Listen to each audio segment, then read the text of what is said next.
First of all, congratulations on this. Thank you. Doctor Strange 2 is actually amazing to watch. The aesthetics are very pleasing. What's it like to work on a project like this? Well, it was kind of a meeting of some, great minds, not necessarily my great mind, but we had Charlie Wood, who's been production designer on so many Marvel movies. And we had very talented John Matheson lighting, I'm just going to call him old school, and he won't mind that at all. He would have loved to have shot everything on film, but you can't do that these days. And so, but he and Yannick Sers, who I'd worked with before, he got an Oscar for Matrix, and I worked with him on Nolan Batman movies. That's right, he was on Batman Begins. And then I met him again on Spider-Man Far From Home. It's in 2018. And so these are all people that I've sort of known over the years. So it was like joining a kind of family. Charlie Wood had been an art director for Sam Raimi kind of back in the day, Army of Darkness. So he knew Sam really well. So when the kind of reshuffle of director happened and Sam came on, it was just what I'm trying to say quickly is I was just so happy to work with such a legend. Spider-Man movies, I mean, come on, they're like the best superhero films made. Sam Raimi's Spider-Man, sorry to everyone else that's out there in directing superhero films, but they have a, with the fans, there's just a very there's a place for Spider-Man which everyone sort of latches onto, don't they? They just love them. Definitely. So I became part of this family, and of course I this is my 6th project with Marvel, although I had a different hat on. Before that I was running the workshops, making the costumes. And so I knew Kevin Feige from First Avenger, when they were doing less projects all at the same time. Streaming hadn't been invented. And so I then went on to Thor Dark World, Guardians of the Galaxy, and Ultron. And so they knew me. When I then said, hey guys, can I move up and design a movie for you?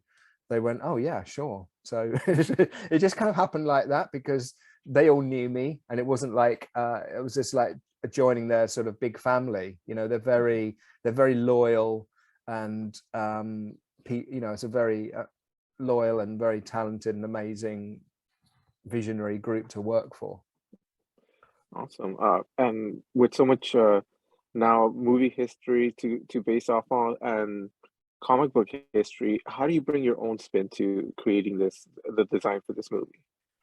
Yeah, well, it's there's a big design process which goes on with they have a whole department which is called visual development, which starts before designers start. So for instance, Andy Park had been drawing Scarlet Witch on WandaVision, and Mayes Rebello took that on and made that costume, and then we had to kind of change the costume to fit the script, the idea that she'd been corrupted by the dark cold. So we had to lose that slightly bright, happy comic book cold shoulder kind of chevron pants and blend it into something that then was essentially the same costume and still Scarlet Witch, but had this sort of corruptive sort of addition to it.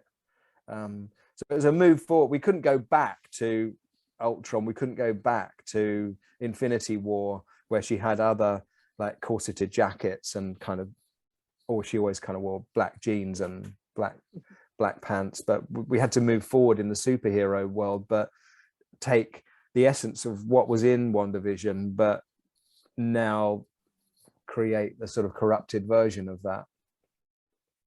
Did that answer your question at all? Was it I mean, you're talking about generally, how do you, I mean, the thing is that with, you get the script, and then you have so many meetings, and, say you have like, 18 weeks prep, the time goes quickly. So people like to, you have to get decisions and designs across and get a big chain of approval. So like on most movies, like the one I just worked on, you're really only answering to the director and maybe one other producer. But with Marvel, they have such a you know, Kevin Feige has such a plan for the future that there is this whole approval system that goes with the studio. So you can't just decide something yourself. It has to go, you have to put things forward to the kind of board, as it were, and you then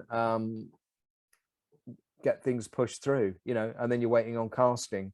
These costumes are so specific that sometimes you're waiting on casting, and you know, like with Clea and Captain Carter. But you know, luckily, you know, there's a lot of people returning, so we knew their sizes and we knew what fit, you know, with Benedict and Benny and Chiwetel and Lizzie Olsen and Rachel McAdams. It was amazing. And unlike other films where that group of people all knew each other, and so when they, you know, it just all worked so well because of that. Definitely. And you know, with so much approval needed for the design, is there ever any obstacle that you face that you wouldn't in any other type of movie? No, I wouldn't call them obstacles. I mean, but you know, the obstacle is time, right? And in the end, you might have a big budget, but in the end, you can't buy yourself out of trouble if you run out of time. That's all I'd say about it. So the biggest problem is the shoot date, and not everything happens on the first day of shooting, but it what happened on Strange because of COVID, which was a weird thing, and we're going to live with COVID, but back there was this sort of weird lockdown that went on for 5 months, and we had you know, we locked down in that March 20, but every week we still had a Zoom meeting remotely. You know, everyone was in like wherever they were, and we just kept these meetings going just to keep the ideas bouncing around. And of course the script was then getting rewritten. Then by the time we all came back in the July, it was just like, hey, what are the new pages? Oh yeah, the Illuminati have arrived. It's just like, what do you mean? That is like a movie by itself. I've now got this movie, and then there's all these other characters. And as you know, there's a wealth of different people in, you know, from Tony Stark to anyone who was in Illuminati. So that the lineup that we ended up with was actually to do with where MCU want the story to go in the future, or various other things. I mean, I have said before that it was casting availability and COVID, and so we started to shoot that in London. Anyway, butt in and ask another question, otherwise I'll just use up all your time. No problem. For Doctor Strange 2, who was your favorite person to design for? Wow. You know, I can't really have a favorite, right? I mean, but I think it was quite an opportunity this time to create some different looks for Doctor Strange, you know, from the cold opening, and then reinventing his 616 Masters costume, which was sorely needing upgrading because he wore that same costume in Doctor Strange and then carried it through into Endgame wearing the same costume. And in fact, he should have had an upgrade long before, but for some reason it didn't happen.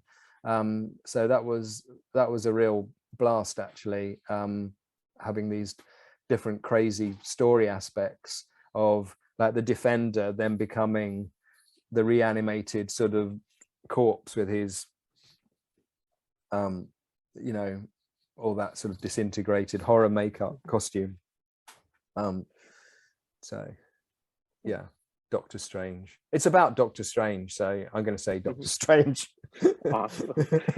And with them having superpowers, with them having to fight and all that, how much do you take into consideration CGI when it comes to designing a costume?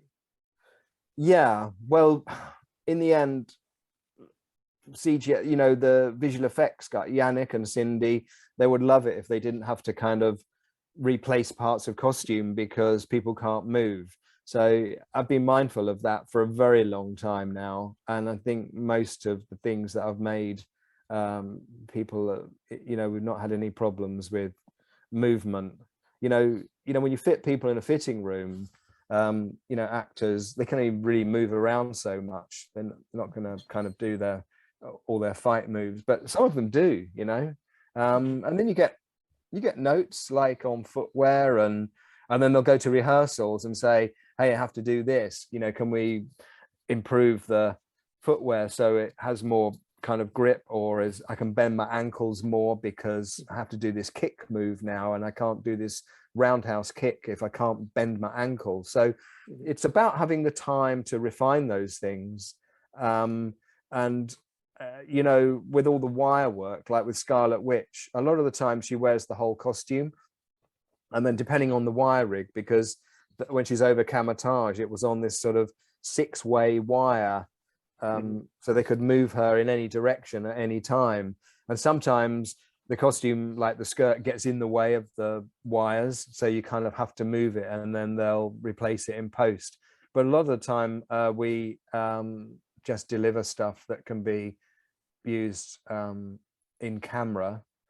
And then of course they rejigged the Illuminati at the kind of the last minute, and so we couldn't make Black Bolt or Reed Richards. They had to be CG because they had different plans with characters, and wanted to introduce those, and dropping some that we'd already done some design work on.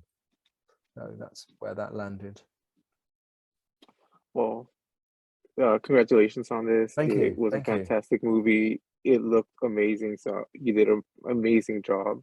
Thank you. I'm very happy to have gone to talk to you, and have a great rest of your day. Yeah, thank you. Yeah, I mean, I'm in debt to John Matheson and Yannick Sers for making me look good. Okay, awesome. Thank you very much. Thanks.